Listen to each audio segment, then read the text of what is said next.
আমরা দেশের রাষ্ট্রপতি এবং মাননীয় প্রধানমন্ত্রীর কাছে আমরা আবেদন করতে চাই যে বাংলার যোগ্য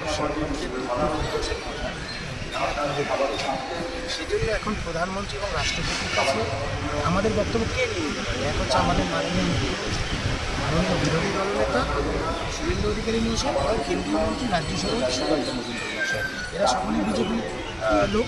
সুতরাং আমরা এখন তাদের কাছে আমরা ব্যক্তিগত স্তরে চিঠি চাপাটি করেছি সব অংশের সঙ্গে, কংগ্রেস বিজেপি সব অংশের সঙ্গে। আমাদের যেমন অন্ধভক্তির বিজেপিরও নেই, অন্ধ তৃণমূল বিরোধিতা আমাদের এখন যোগ্য চাকরি আছে। ওএমআরের মিরর ইমেজের কপি আর যোগ্য অযোগ্যের তালিকা নিয়ে রাজ্য সরকার যদি রিভিউ যেত সব ক্ষেত্রে চাকরি আছে।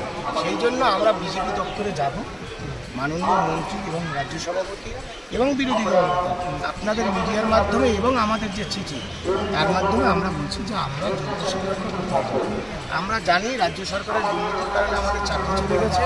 সেই চাকরি চোরদের বিরুদ্ধে লড়াইটা নবান্নমুখী কিংবা কালীঘাটমুখী হওয়া প্রয়োজন, এটা আমরা জানি।